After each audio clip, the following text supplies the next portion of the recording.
Hey guys, Andy M, spoken label, back in the house. It's bloody freezing in this flat today. It's like fucking saw, not like a saw, like a fridge. So I've got a scarf around my neck. Hopefully, my friend today is a bit warmer where he is, and we've got a fantastic gentleman with us today. He came on. He's been on Speakeasy a couple of times recently, but his career is way beyond Speakeasy, and I've been reading up on him and watching bits and pieces of his recently, and we've got Neil Bell with us. I'm looking forward to this. Neil, for people that don't Hello. know you, first of all, shoot the dirt. Then tell us a bit about where you come from and what led you down the multi-genre artistic career that you do. Well, it is cold here, especially in this room. I've had to put the immersion on. Oh, bloody hell. Um, yeah, well, I'm an actor primarily. I've been an actor for 24 years this year, Wow. with it being January the 7th. And I started because I didn't do anything at school. I was terrible. I mean, a lot of people say this, but I really was. We used to You're the go club. in and get our names put down, and then we just leave the building, and we wouldn't go to any lessons. We wouldn't do anything. Which is ridiculous, really. I look back and cringe at those times because really we should have been grabbing every ounce of knowledge we could out of the system, but to me and my mates, it was like a prison, and Yeah. we hated everything. We just didn't go and we weren't engaged. And it was partly our fault and partly the fault of the school. It was one of those huge, indiscriminate, comprehensive schools like Battlestar Galactica. There Oh, was God, no, yeah. Mine was you like that. could easily just disappear and they wouldn't, they lost track of you very easily. And that was that. Um, so I wish I'd had, I really wish I'd have gone more. But it did lead me to what I'm doing now. But in about the fifth year of senior school, as we used to call it, they did a school play. Oh, We didn't have a drama department. We didn't have anything like that. But we did do. There was an English teacher called Mrs. Owen, and thank the Lord, she decided to take it upon herself to organise a bit of drama and put a play on. And I, like a lot of kids I was a small child in the 70s and this was the 80s now. I was obsessive with television. It was probably at its height, wasn't it, around the early 80s, television as a medium in terms of the yeah. stuff that it churned out. And I was obsessive about it. And we were working class household, but we were quite intelligent and we would discuss culture and we discuss politics. And I was interested in how it worked, not just in watching it, but I was interested in acting and writing Mm. and what brought it to the screen.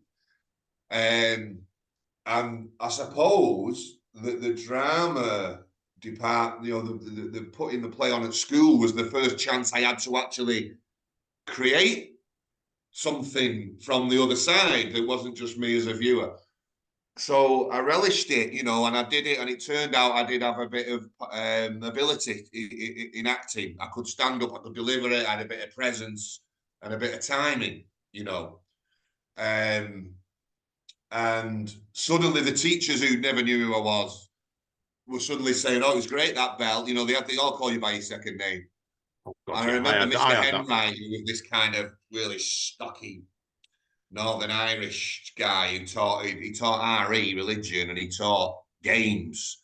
So he was a kind of physically fit religious man, Oh, And he God, and he, yeah. he said, I can see Bell, it. I remember him saying, Bell, you were quite good in that, Bell, and that was the third because I was hopeless at games. I liked playing it. I used to have a laugh playing football. I was never any good. Join the club, So man. so he didn't know who I was either. But for the first time I was getting told by these teachers, you're good at this, you can do it, well done. So that was that. So thankfully that happened just as we were before we left school. Otherwise, I'd have left with nothing, and God knows what would have become of me. Yeah. Um, so that was it. So the seed was there, and I didn't have any sort of references of how to approach it. There was no one in the family who was involved in the performing arts or television. It was a difficult. It doesn't seem real, you know. It doesn't seem like a realistic proposition. Yeah, yeah. You know, until I went to, thank God, which was brilliant, which was Oldham College. Oldham at the time, unfortunately, they just shut the Coliseum. Who's Oh, disgusted at that. a I series of really am. events that have led to that is a sorry tale. It's ridiculous because it was always a theatre town, Oldham. Yeah. So I grew up in Failsworth, which is like the border of Oldham and Manchester. It's the border Yeah. town. No, I know it well. Know it well. And so Manchester was the mothership in terms of music. And if you were going out, like my brother and sister were older than me, they go clubbing, they go to Manchester. If you go to town, you go to Manchester. So you were very much Manchester orientated, down to the way that you spoke. You know, the part of Failsworth we were from was overspill of Manchester. So it wasn't the top end of Failsworth is more Oldham orientated. But as a result of being in Failsworth, you go to school in Oldham, you go to college in Oldham. So every time you go up a level, you go further into Oldham. So I went to Oldham College right in the centre of town. And Oldham was a theatre town. You know, you could have a conversation about theatre in a pub there without anybody looking at you funny. You know, it had a great pedigree of theatre. A lot of good actors have come from there. And the Oldham Rep was a really good place that had trained a lot of famous actors. So I was lucky in that respect. So acting was kind of in the wind up there. And there is a lot of wind up in Oldham. That's so true. that was great. I've been blown over in a bus before there around there, so I know Oh what you yeah, mean. I mean everyone in Oldham. If you look at the original sort of people from Oldham, the kind of one side of their face is kind of set against the wind, and they'll kind of walk one shoulder forward. I've got friends like that. That's scary. And one leg will be slightly shorter than the other because it's always on a slant as well. So you've got that kind of thing. And the Oldham College was brilliant. So that kind of completely convinced me there. And of course, I never went to school, so I got all my qualifications there as well. I managed to get my O levels and then went on to do my A levels, all at Higginshaw, as it was called, School of Performing Arts. So you know, that was me, but it took a while then after that for me to do it professionally. I went to Dartington College of Art, which is another experience, which is an art college rather than a drama college, but it did have a really good theatre department. But also there you were exposed to, you know, things like, you know, futurism and Dadaism and all the art movements of the 20th century. Yeah, I've done all that myself. You learn about theatre, but you were getting it from a kind of quite an avant-garde perspective. So that was good as well.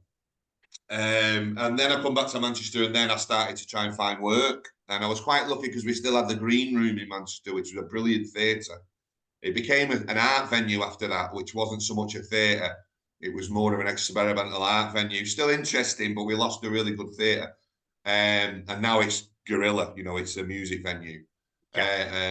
But I got my first job as an actor, a paid actor at the Green Room, doing a play written by Jerry Potter, who was a denton of the poetry world as well. Yeah. Was he known as Chloe Poems back then? He was indeed. Yeah, so I mean, that was his act. He did an act called Chloe Poems, and he wrote under that name. Yeah, I wasn't sure that was about that time. Yeah, because like I got into the poetry circuit.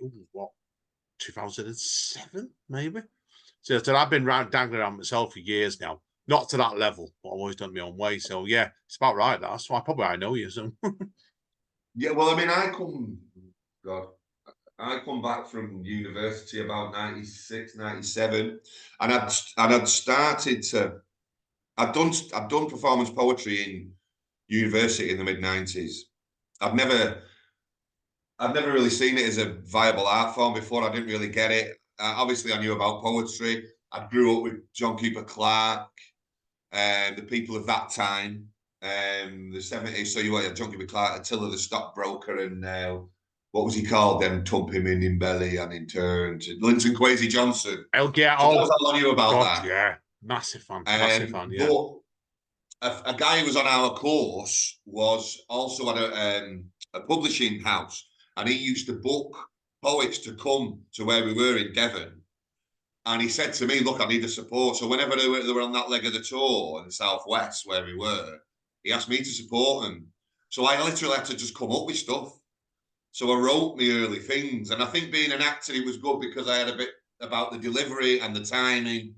And there was kind of a bit of a dramatic edge to the poetry. So it was good. And I loved it. I loved it as an art form.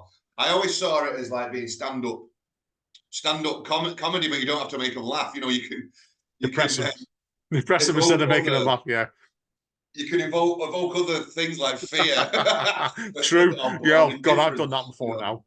Or you have him sitting there thinking, "Oh God, mighty, when's he going to get off stage?" Yeah, I've had that before. Yeah. Brilliant. You can take them to other places. You don't have to make them laugh, which because stand-up comedy is tough. So not a medium I'd want to do again. It's not a medium I'd want to do again. You've done a bit, have you? Yeah, never again. Never again. It's funny, isn't it? You kind of entrench yourself, don't you? Once you've got a routine, you know, it works or it doesn't. And at least you kind of, you know, you time it and you go through the same jokes in the same order. And then it becomes about the audience then, doesn't it? You know, oh, they were no good. The audience were no good tonight, you know, because they didn't get this and they didn't get that. It's interesting it's interesting the way comics work. But the poetry I loved, it was very experimental. Darting to where I went was incredibly on the cutting edge of things. So we sometimes would get up and not know what we were going to say, you know, and we'd be whispering and, you know, coming up with lyrics out. So, you know, we wouldn't necessarily have a set act. We would just make stuff up, and it was exciting, you know. So that's what it's like. It's like when you're young-ish. Young and daft. I prefer the more edgy stuff now. I still like to make stuff sound a little bit different and play with the words. I like to, you know, mess about with the language and the tone, and you know, I don't like to just it be a straight reading. I do like to mess around with the words, you know. Yeah, of course, completely. I think we should tell people, really, obviously, as you're an actor, as I would say. Actor, yes. Now, before I go into a couple of the projects I've got this people to talk to you about, we should really tell people about a little bit about some of the places you've been in for film-wise and stuff. You've done some incredible stuff in your catalogue. Yeah. Yeah, like it's... I remember seeing you when Steve told me what you'd been in the week. Was obviously Dead Man's Shoes years ago now, which is just at his 20th anniversary. That's terrifying. That is completely. That's gone so quick. I know. Well, when we were doing it, it was just another British film with a little budget. I knew who Shane Meadows was, and I knew he'd done a couple of big films, but it was very low key.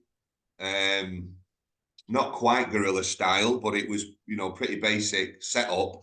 And you do films. I mean, I've been acting for about professionally, I don't know, 3 or 4 years at that time. So I've done a couple of films and things, and I've done mostly stage work and telly. Telly's your kind of bread and butter in this. Yeah, because people see, you know, you've been on Coronation Street, and like I said, and have you been in Emmerdale as well, haven't you? I've heard. Well, I think I've probably done Coronation Street twice when I did Dead Man's. I don't know about Emmerdale. I've done Emmerdale about 6 times now over the years. But Dead Man's was another. So you never know with films like this. Sometimes they just disappear without trace, you know, and they never get distribution and no one ever hears about them. So there was a possibility of that with Dead Man's as well. But you knew you were kind of in something interesting because I mean, I knew who Shane was. I'd already watched a couple of his films and I'd seen, I think there'd been a South Bank show about him or something as well. It rings a bell. It rings a bell, certainly. Quite a good documentary about it. So I knew who he was. I think a couple of the others didn't really know who he was. But I knew it would be a good film. Even if no one ever saw it, it would be good. And not a lot of people did see it when it came out. It did have a cinema release, but not, you know, it mostly got kind of seen on pirate copies of DVDs and things. Well, that's how it got notoriety. I definitely did see it at the cinema, and 20 years ago. Yeah, I know where I was at the time, work-wise. Not going to say anything else, but I definitely got past. Should we say a copy of that certainly wasn't as legal as it should have been to watch. No. Well, yeah. I mean, I watched it in the cinema, and it has a very funny effect on you when you first see it, doesn't it? Yeah, it's Um, very, very surreal film. yeah, it does. Even when I watched it, I thought I really got into it. And it does have a quite a sort of weird, stupefying effect on people when they first see it. You know, I remember being not long after it had been at the cinema, and I was standing at a bar in town in a pub, and there was a woman. She was a short woman. She was only quite young, and she was staring at me, looking up at me at the bar. I said, "Are you okay?" And she said, "You're in that film Dead Man's Shoes, aren't you?" I mean, she's a miracle she got the title right. I've had them all. Dead Man Walking, Dead Men's Feet. Dead Men's Feet, somebody said once. Um, Oh, and she God. said, "You're in that Dead Man's Shoes, aren't you?" And I said, "Yeah, I am, yeah. Yeah, that's me. She said, "Well, I went to see that with her on a date with a man, and she said we didn't speak afterwards, and we just went home separately." All right. It probably wasn't meant to be, love, was it? I've probably done Oh, you a favour there, haven't you? But she wasn't laughing. She was just staring at me like that. it, So it it, does have a funny effect. it's not a film I would have took someone out on the first date with, that's for sure. No way. No, possibly not. Not as I certainly wouldn't have done because I'm playing a bit. There's a bit of Uh, a dick, isn't he? should we put it into gentle language? A colourful character. Is that a better way to put it? Yeah, they're all colourful characters. I mean, my character's probably slightly less colourful than less of a colourful character than some of them. I think that some people tend to have a little bit of sympathy for my character, but they're all, they're just small time. Yeah. Want to be, yeah, yeah. Oh Well, God, yeah. of which we've all met people like that. Oh God, yeah. That's why it's probably a bit close to the truth for me in place. I think I've worked with people like that before. So Yeah. now we're going to make people aware of them. You've also had a role in Peaky Blinders, haven't you, as well? Mm. Which, oddly enough, I've never actually watched it, John. And I love Cillian Murphy, so it's one of those ones I should watch. Yeah. I mean, it's people love it now, don't they? But again, I was there Yeah, at the beginning. I was in the first series as Harry Fleming, the guy who ran the pub. And again, nobody knew where it was going to go. They were excited yeah, about it. I remember the discussion. I was privy to the discussion between one of the producers and one of the directors talking about we think we might be using this Nick Cave tune. We want to use this Nick. So they didn't even know about the Nick Cave thing, and that became quite an anthem. But yeah, it was exciting. I mean, it was a brilliant job, just because the art department in it was so good that yes. when you This went the into the accuracy. pub, when you went into the scenes, you could really trip off on being in the scene. All the smoke from all the background people smoking these fake cigarettes, so you could really get into it. It really helped you kind of get into that era. It was wonderful because it's also, it's it's fake. TV and things like that God, is yeah, quite. The trick of acting is to be real every time, but it's such a artificial environment. But yeah. that was one of them jobs where it was made a lot easier because of the production values on it were brilliant, and it was all shot in Leeds as well. I think they moved to Manchester afterwards, but I'm Leeds was sure they moved to me. They did move to Manchester at one point, it was didn't they? Yeah, I all thought in they did. Leeds Yeah, opposite Kirkstall Road on an industrial estate. But yeah, Killian, brilliant. The guy who played the elder brother, Paul something, he's very good as well. yeah, yeah. No, Benjamin Zephaniah, he's another yeah. poet He was it. Yeah, who he I was in saw it. earlier on. God rest his Yeah, soul. I great saw man. him Great man. live doing poetry. God, 20 years ago. Very good. Me love me mother, and my mother love me. Very Yeah, good. fantastic man. Yeah, I've met him a couple of times over the years. So great guy. Now I've got to touch on very briefly as well, obviously, because two films I've got to watch yet, and was obviously which I didn't realise yet. You were in the recent June film, weren't you? It was all June I 1. was. Yeah. I Did you was. ever read any of the books before that? Did by Frank Herbert? No, my only knowledge of it was the David Lynch film. That was Ah, all I yeah. knew about it. Yeah, I've seen the Lynch Um, film. It's one of those cases where my dad loves the books because my dad's a real old sci-fi nut, and he's refused to watch the remake after hating the David Lynch film. So Yeah, well, unfortunately, the David Lynch film was a case of one of them films that got taken away from the director because they Yeah, lost faith. You yeah, know, you get someone like David Lynch on board, you've got to go, you've got to trust him. And unfortunately, it was, I believe, it was the biggest budgeted film ever at that time, yeah. the The first same. original Dune. So they've took it off him. He didn't get to shoot half of the things that he wanted, and they cut it as well, Yeah, which is a cut it to similar thing pieces. as what happened to Shea Meadows, which is why he made Dead Man's Shoes. He made a film with Hollywood money, thinking he's made it, you know, and then it was taken away from him and in his eye butchered up. Um, it's not actually that bad a film, but to him, it was his career was over, and so he made Dead Man's Shoes literally as a revenge against the kind of Yeah, big system, really, and it is a revenge film. But yeah, so Dune's like that. So I think if you some of the scenes in David Lynch's Dune were wonderful, yeah, and I think if you would have let him, if they would have let him see it through, I mean, let's face it, it would have been bonkers. David Lynch's yeah. films are absolutely bonkers, aren't they? Oh, yeah. But he's brilliant. And Oh God, yeah, when he's working for a more straight producer, like he has to provide, he has to when it's not his film, it's it's not his story. He's very good. I mean, Elephant Man is a wonderful, it's wonderful film. incredible film. That I've seen it a couple of times, reduced me to tears each time that film has done. Yeah. Yeah, I only I've knew seen all about of that, them. but Yeah, yeah. doing June was wonderful. Sorry, what were you going to say? And I was going to say I've seen all of them, or most of them, over the cinema, to be honest, like I said. So, and it means they're fascinating films. And the one that caught me out, I was reading up on you, and I've got to watch this one as well. Because I've actually got it in DVD. It was Peterloo actually as well. We did Peterloo. Oh yeah, that was brilliant. Oh, we bet That it was was. brilliant because that was working with Mike Lee. Yes, I mean, Um, amazing stuff. Yeah, and also learning about the history of the town where I've lived all my life and never knew anything about. It just opened my eyes in a lot of ways. But he dragged you into the Premier League as an actor. yeah. Wow. You really have to kind of pull out the stops to play a lead in one of his films.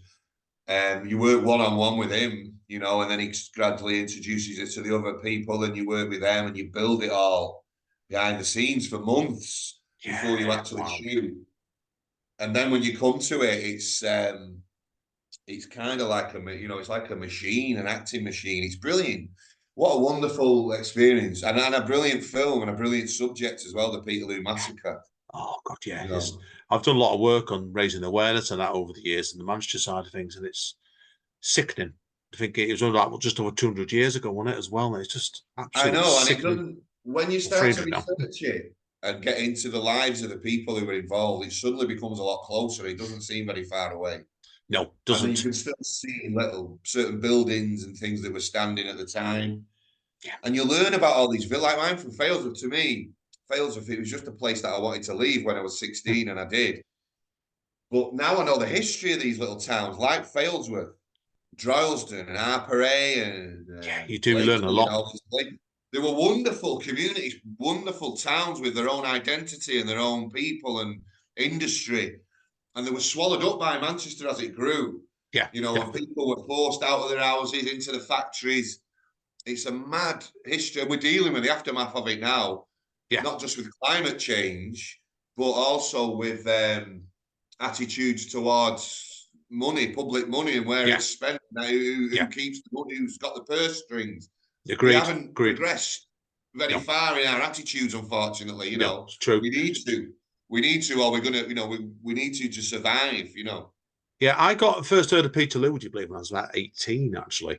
When, anyway, this is kind of a story. I've not come on Spoken Label before, but I was up on Tandle Hill, which you'll know, for your neck of the The woods. view from Tandle Hill. Yeah. The And character who I play in Peterloo, Samuel Bamford, he was a poet also, and he wrote a poem about the view from yeah, Tandle Hill. Yeah. that's what I said. I knew you would. Yeah, I saw that. I saw the name, and I was up there when I was 18 and with a young lady, and we're just basically doing all the things All that right. you normally shouldn't have done. Nothing like that. Just smoking tons of bloody stuff. Right. Passed out on the hills. We had Oh about yeah. 20. We had about 20 cops running around the hills looking for us. We didn't go Really? home. Yeah. But Bloody hell. I said, social That's media wise, I would have got skinned. Right. That's the best way to look at it, right? So, but anyway, that's those days for you. Now, I want to talk about some of your current projects, because there's a few I want to talk about here on your website I've looked at, and I'll get you to talk about them. We're going to talk about your book in a minute, but tell us first of all about £2 TV. Well, £2 TV is we wanted to just create a bit like short films, and I used to be a member of a place called The Guardian. We used to put stuff out online all the time. This is before people were streaming properly, really. So it was just there's a short film on there, isn't there, called Touched? Yeah, that's the one. Written by Kathy Crabb and produced by Paul Sapin, who's a big-time director of mostly documentaries. And it was just a thought of putting a bit of content on there, short films that were just a nominal price to watch, £2. And that'll translate or whatever to whatever around the world. It's probably about $3 in it. Yeah, it's not massive out. Yeah, no, it's an interesting project. That's why. So I thought, And then that's clog.live. That's the one. So it's quite an early thing. I mean, I'm no good with websites and stuff like that, but I thought it was about time I got on one. So there's a lot of poetry and stuff on there, and I'll try and kind of keep it going as I progress through my life. I'll try and keep the website going along with it. That's brilliant. the idea. Brilliant. Before we go into your book, I want to quickly learn a bit more about Clive is a good guy. But oh my God. Well, that's you tell me. I mean, that's an incredible image. That. What it is, it's a game that's coming out on your phone. It's being launched this year. The guy who's making it runs a company called Bellyfield. He's a kind of digital innovation company. They do a lot of web design, and they really try and push the boundaries of what the internet can do. They're into sort of multi-level game playing and things. Bellyfield. So the idea is theirs, and it's a game where you pit. There's all it's characters, all different characters who are all the same person. So it's like a guy with a character, multi-personality. So it's it's the same actor, me. So they hired me as an actor to play all of these different people. Same person, but in a different character. So the game itself, so it's a little bit, the way I see it is, a little bit like Top Trumps. All these characters have strengths and weaknesses. And you're on your phone, and the idea is your phone's a mirror. So you're looking into this mirror and you're seeing these other characters. And you have to pick one and get them out of this sort of state that they're in inside the mirror. So this is my understanding of it. So you have to forgive me because I was merely hired as a you were the hired gun. I just did what I was told. So it's interesting though. There's actually a kind of sort of taster game that you can get called what is it called? Something to do with spinning a coin. And you can actually get that now on your phone for nothing. And it previews a lot of these characters, and you flip a coin. And it's one of those things like the Magic 8 Ball that you can make decisions with it. And it's free, and you can download it. I think there'll be a link to it on that website. And if I could remember what it was called now, I would tell you as well. It's Live by the Spin. It's called Live by the Spin. Oh, I did see so you could probably just put that in and download the game. It's probably on Google Play, or the other one, the Android one. That's a little taster, and the game itself will be launched this year, I believe. I think it's coming out in the spring or the summer. The game is called Clive is a Good Guy because the character is called Clive, and he's got all these other personalities in his head. So it's like if what's he called? The guy who wrote Waiting for Godot. Samuel Beckett. Samuel Beckett has designed a game for your phone. It's a bit like that. That's the best way of putting it. Sounds fascinating. No, it really does with that. I'll get my eyes on that, definitely. Right. I think we'd better change track a bit now, anyway, to obviously your book, Clog. Oh, right, you just been telling me a moment ago, which I didn't realise actually. It's actually out roundabout now when the podcast has actually been filmed. So it will be available. Yeah. Yeah, on Amazon when this podcast comes out. Yeah, Weird. Now, okay, tell us about Clog then. First of all, you it's look at supposed that. to be People on video, resigning. if people are on Instagram or YouTube, they will see Neil. Now, there's a Clive then. He's actually waving his book up in the air. Clog. Now, why Clog, Clog? yeah. So it's the first time I've been doing performance poetry, spoken word, stand-up poetry, whatever you want to call it. I've been doing it since 1996 when I started doing those support gigs at uni. And some of it I've never written down. And obviously, as I've been going along, I've met other poets. A lot of them have had loads of books out, different things, and I've never put a book out. And what I've found recently is, as I've been trying to do new stuff, because I like to keep things going, I found that all the old stuff has been sort of getting in the way. And something needed to be done with it. And obviously, it's obvious to other people, but it took, 28 years to dawn on me that you need to publish it. You need to get it written out in a book and out and into the world instead of just in my head. Yeah. So, this is my first ever book. So it's the cream of everything I've done since I began. So it's 28 years worth of meanderings. Wow. All of the sort of stuff that really worked, that's stuck in the act, that's stayed because it's been relevant. It's relevant then, and it's relevant now, and it works, and people like it. And it's all the sort of the stuff that's stayed with me all this time, and it literally was clogging my mind. Wow. So it's come out in a book called Clog, and I was really lucky that I got a designer who was willing to just work with me in kind. I could lend my acting skills on me writing stuff she was doing, and she in turn has helped design the graphics of this book. Because if I'd have done this on my own, it would have been a different kettle of fish. So it actually looks like a real book with real illustrations, and it's good. It's really good quality, and it's really nice. I'm really pleased with it. Looks excellent, mate. It really does. Yeah, I know what you mean with it. It's when you're doing it all by yourself, it's a different ball game because even though it's designed for you to do that, it's bewildering. I don't know what half of it is. So I'm really grateful that Ella Gazgorov, I'm really grateful she did it with me, and we thrashed it out between the pair of us. And I'm really love what's come out the other end of it. So even if nobody ever buys it, I've got this now as a thing. Plus, it's cleared the decks for me to write new stuff as well. yeah, I think you could argue it's what you've done is like it's your greatest hits spread over 28 years, really, isn't it? I suppose so. Well, even that was my Realizing, first album, yeah, and it's took 28 years to make.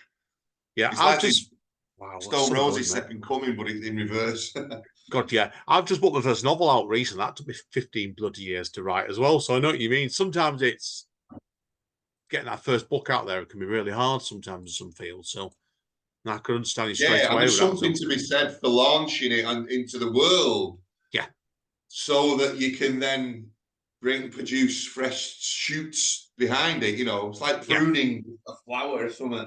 I'm yeah. throwing these metaphors in left, right, and centre. Oh, completely, mate, completely. Now, we should look at, yeah, I know in a minute you were telling me before as well, off mic, that you're about to start working on a new film as well, aren't you? A new Yes, short film.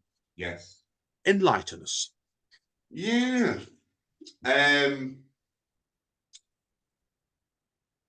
don't want to say too much about it because I want people to just watch it at face value. Yeah, But it's based on lifestyle vlogs. It's based on that. And when I was in lockdown, I really got stuck into YouTube, and I got into some funny corners of YouTube, and two main things come out of it. There was these paranormal activity channels, sort of ghost hunting stuff, which I became obsessive about.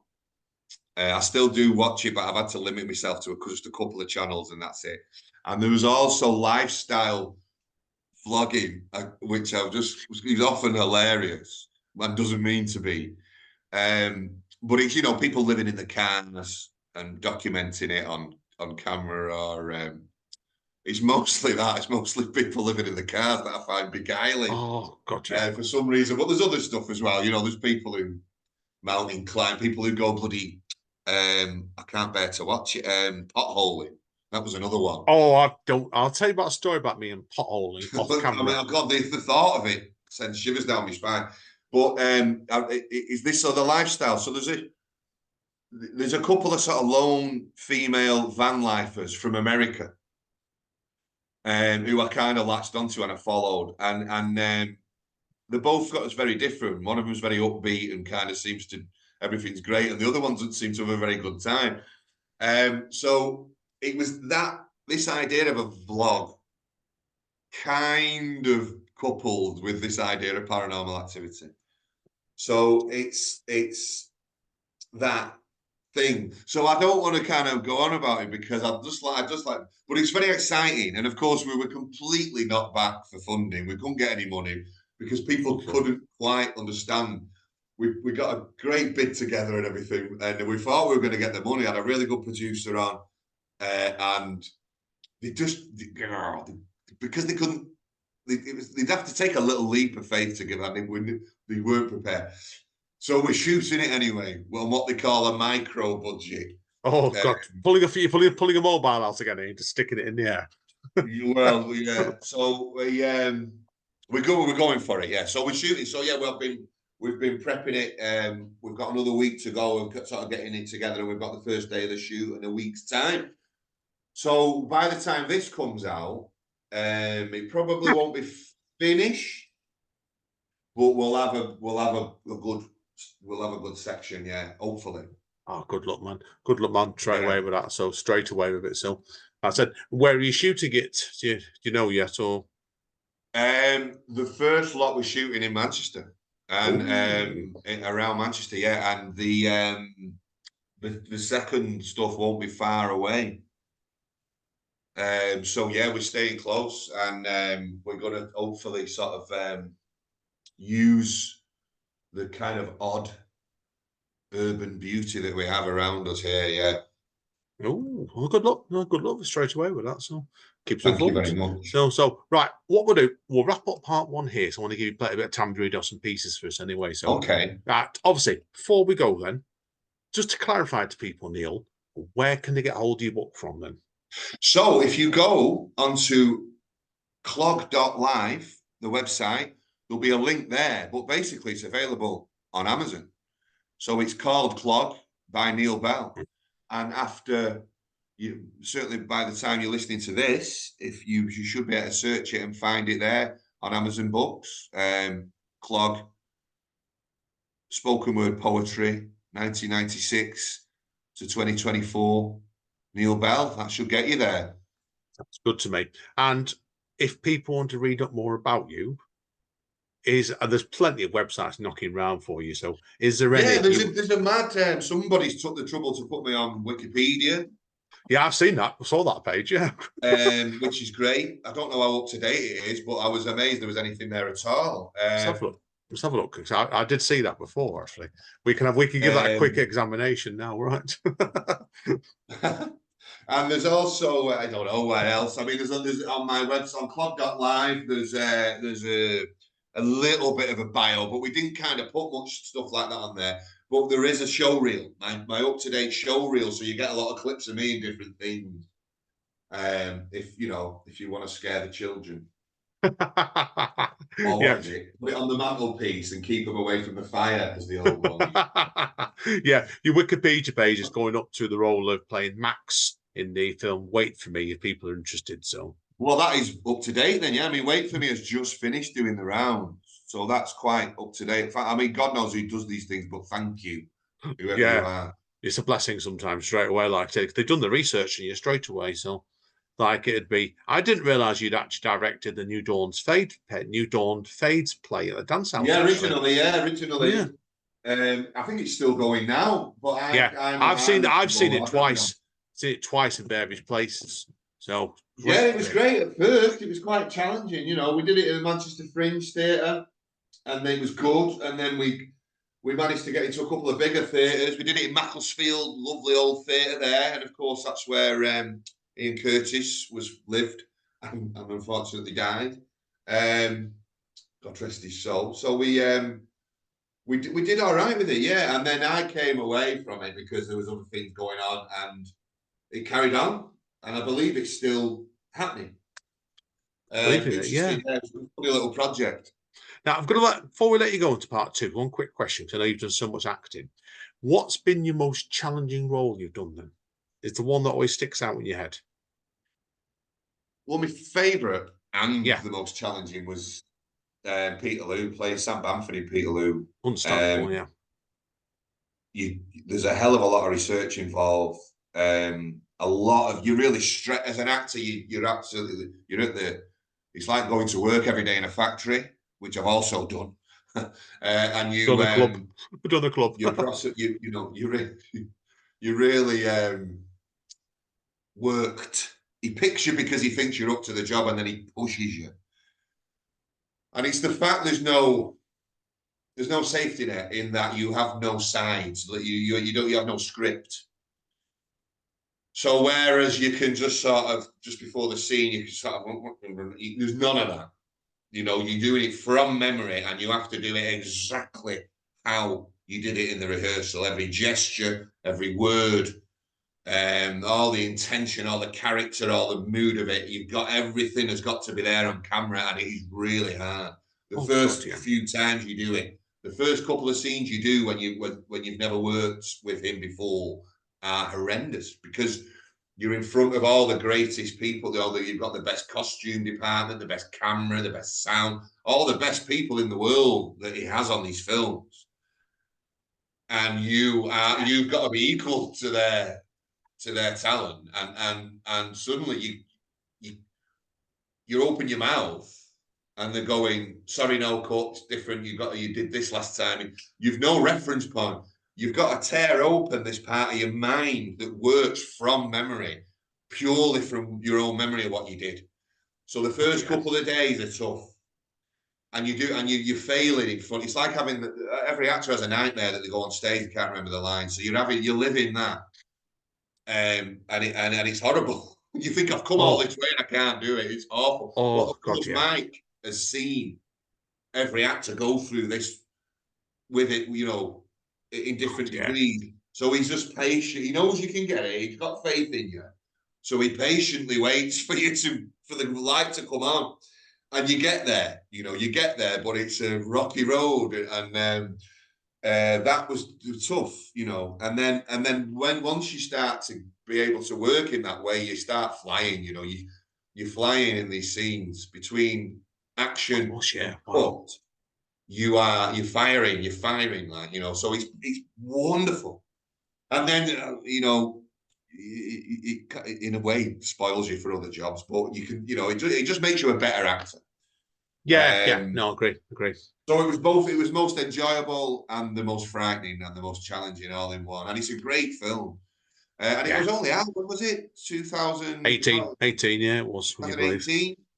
So, you know, not really 5 years. We're 2024 now, but it's not really 5 years yet. It came out sort of middle to the end, didn't it, of 18. Yeah. So, that 5 years ago. Yes, it's good. Yeah, it's right. Percent of 18. Wikipedia's come right. It's come pretty quick, mind you, that. So, right. Anyway, we'll call it a quick break here. Let Neil get prepared, and he's going to do a few pieces for us in the second half. I've really enjoyed this. It's been brilliant today, this mate. Really enjoyed this. So, thank you very much. I've enjoyed it myself. See you all in 2 minutes, guys.